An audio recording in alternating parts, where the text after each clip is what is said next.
So I told you I wanted to get into the week 1 games in college football because I think there's a trend that needs to be assessed, and there's one coach that has shown really over the last 4 years that he knows how to get a team ready to play. Okay? And that one coach is the coach in Tallahassee. That's Mike Norvell. If you look at what Mike Norvell has done the last 4 years, okay? I'm not counting the 2020 season, really, but I am counting it, even though the 2020 was COVID. Think about this. He never got to see his team for like the first 3 or 4 months.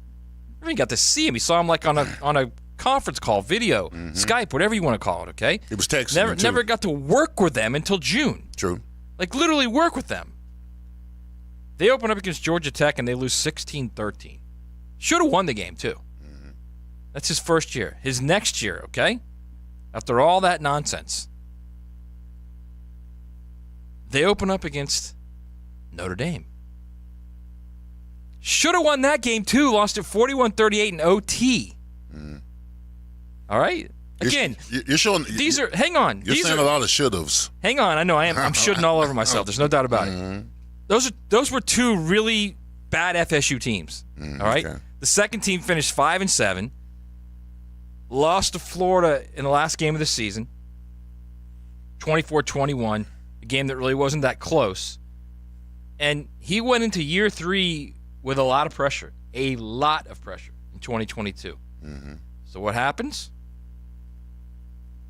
Ignore the Duquesne game. That was the opener. They prepared for 9 months for LSU. For 9 months they prepared for that game. A mega game. They win. They win 24-23 on the road in New Orleans. I don't care about the missed extra point. I don't care. Block the extra point. They won the damn game. They did win it. They on the road, absolutely. Won the game. They did. This team that was 5-7 the year before, that had been in the hinterlands of college football for the last 4 years, that, you know, at times looked just horribly ill-prepared, won the game on the road in a clear road environment, even though it was in New Orleans. Fast forward, and by the way, that leads to a 10-win season. Fast forward to last year. This time, it's in Orlando, the game. It's a slight home game for Florida State. There's a lot of LSU fans there, all right? LSU with a supremely talented team, a hot quarterback, 2 NFL receivers, what ended up being like 3 first-round picks, one of them a top 2 pick, right, with Jaden Daniels. They blow LSU's doors off. Okay? There's a lot riding on week 1 for a lot of teams and a lot of coaches even. I wanted to get to your story. Get to your story about how Jimmy would get you guys prepared. My whole point is you've got 9 months. 9 months to figure out an opponent. 9 months. No one has done it better recently than Mike Norvell. The guy has proven he knows how to get a team ready to play. How did Jimmy Johnson do it with you with the Kings? Well, I went and Googled it, and I looked at the 87, 88, 89, the first games of the season, because Coach Johnson, as soon as the bowls was over, we had a little break or whatever, but then our preparedness for the first game of the season always transitioned right when we got to training camp or before training camp. So I looked at the schedule, and in 87, we beat Florida 31-4. The next year, we beat Florida State, who was ranked number 1, 31-0. And then we beat Wisconsin team in 1989, 51-3. All right, but that's not the story I want to tell you. The story I want to tell you is, as we beat Florida 31-4 in the 87 game, right? So we're playing Arkansas on the road. And a lot of people, Jimmy Johnson went to Arkansas. All right, he played ranked Arkansas. Yeah. They were ranked number 10 in the country, and Jimmy Johnson won the national championship with Arkansas as a player, right? With Jerry, yes, Jerry Jones. So when he got fired at Oklahoma State, he thought he was going to get the job at Arkansas because it was a natural fit. He was an alumni, but they gave the job to Lou Holtz. All right, so he was offended by that. And I'm pretty sure Coach Campbell, who may be listening, can back me on this. So we played Arkansas the second game of the season in 1987, right? And the first play of the game, Barry Foster takes an 80-yard, scores a touchdown. They're down 7-0, right? Right. It's the fourth quarter with 2 minutes to go. We're up 51-7. Okay, 2 minutes to go in the game. Arkansas has the ball at the 5-yard line, right? Now this particular time, the 2s and 3s on the defense side of the ball are in the game. All right. Right. So Jimmy Johnson goes over there. Defensive guy calls the timeout.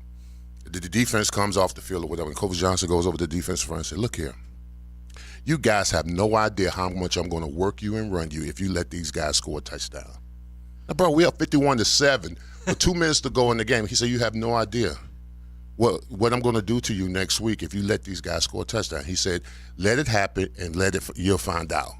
And the defense runs back on the field, bro. And when I say this to you, that Arkansas team, who at that time ran like the dive wishbone type of stuff, whatever, it's tough to defend, right? Yeah. When I tell you the first play was -2 yards, the second play was 3 yards, the third play was -1 yard. So it's 4th down and goal to go away, like the 2-yard line. Right. When I tell you that team did not score a touchdown with 2 minutes to go in the game, I'm just telling you that's the assertiveness that you got to have as a coaching staff. You never let your foot off the gas. You never turn down the intensity, no matter what the score is, and that's the great thing that Coach Johnson always did. It didn't matter. Listen, he was harder on us when we played teams lesser, and because he didn't never want us to lose our intensity when we knew we was going to beat a team. So I'm just telling you, that Arkansas team was ranked number 10. When I tell you that Jimmy Johnson told that second and third team defense that if you let them score, you have no idea what kind of pressure and running I'm going to put on you for that next week. That celebration must have been unbelievable when they stopped. Bro, they knew. The whole team, not just that D. Bro, I always told you this, that we feared losing more than we enjoyed winning.